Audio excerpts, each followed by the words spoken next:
پہلی بیوی سے چھپ کر دوسری شادی کرنا. اوہو، میں دوسری شادی کے لیے دوسرے ملک جانا چاہتا ہوں، کیا اپنی وائف کو یہ کہہ کر جا سکتا ہوں کہ عمرے پر جا رہا ہوں؟ بڑے واہ. رضوان صاحب دبئی سے. رضوان صاحب، آپ پہلی وائف کو جھوٹ نہ بولیں، ان کو سیدھے سیدھے بتا دیں کہ بھائی میں جا رہا ہوں شادی کرنے، کیونکہ چھپن چھپائی والا جو کام ہوتا ہے نا، اس کے سائیڈ ایفیکٹ بہت ہوتے ہیں، اس میں بڑے نقصانات ہوتے ہیں. آپ جب پکڑے جائیں گے، وائف کو ہمیشہ کے لیے آپ پر اعتماد ختم ہو جائے گا کہ مجھے عمرے کا بولا تھا اور پہنچے ہوئے کہیں اور ہیں. یہ آج کل چھپتا وپتا کچھ بھی نہیں ہے، اس سے لوکیشن پتہ چل جاتی ہیں اور بہت سارے معاملات ہوتے ہیں. جھوٹ جو ہے نا، جھوٹ ہی ہوتا ہے. تو سیدھے سیدھا بتا دیں بھائی میں ایک اور شادی کرنا چاہتا ہوں، ہنگامہ ہوگا جو بھی ہوگا، پھر انشاءاللہ معاملات سیٹ ہو جائیں گے اللہ نے چاہا تو.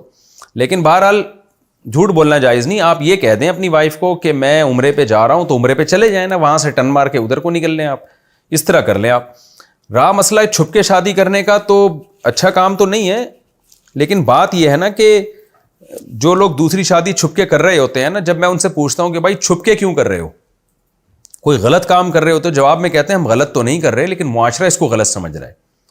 تو مرد اگر چھپ کے دوسری شادی کرتا ہے، پہلی بیوی سے چھپ کے یا سسرال سے چھپ کے، تو اس کی وجہ یہ نہیں ہوتی کہ وہ غلط کام کر رہا ہے لہذا چھپ کے کر رہا ہے، بلکہ اس کی وجہ یہ ہوتی ہے کہ جیسے حضرت عمر رضی اللہ تعالیٰ عنہ جب تک اسلام نہیں لائے تھے نا، تو صحابہ چھپ کے نماز پڑھتے تھے.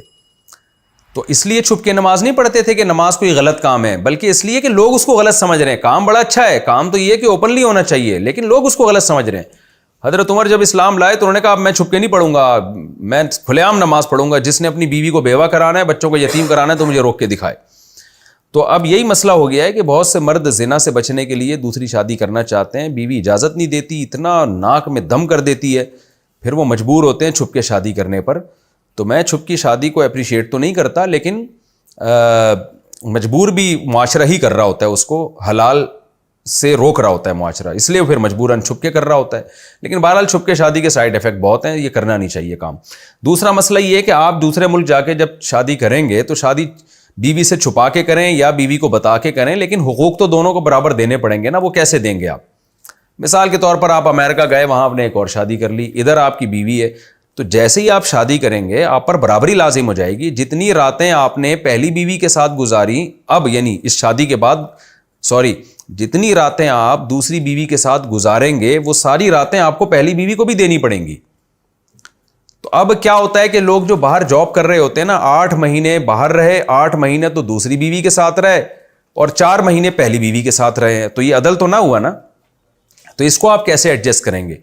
تو اس میں یا تو آپ دوسری بیوی کو پہلے بتا دیں کہ بھائی میں جتنی باریاں پہلی بیوی کو دوں گا اس سے کم باریاں تمہیں دوں گا، میں زیادہ میں نے دی ہیں تو اتنی ہی باریاں پھر مجھے پہلی کو بھی دینی پڑیں گی، یا پہلی سے باریاں معاف کروائیں. تو یہ پھر آپ کو ایڈجسٹ کرنا پڑے گا، کیونکہ قرآن نے عدل کا حکم دیا ہے. وَإِنْ خِفْتُمْ أَلَّا تَعْدِلُوا فَوَاحِدَةً، کہ اگر تم عدل نہیں کر سکتے تو پھر ایک بیوی پر اکتفا کرو. تو 2 شادیوں کی صورت میں آپ کو دونوں کے درمیان راتوں میں برابری والا معاملہ کرنا پڑے گا، خرچے میں بھی برابری والا معاملہ کرنا پڑے گا. یا تو آپ کسی بیوی سے وہ برابری معاف کروائیں، وہ اپنے حق سے دستبردار ہو، نہیں دستبردار ہوتی تو پھر آپ کو وہ ٹائم دینا پڑے گا.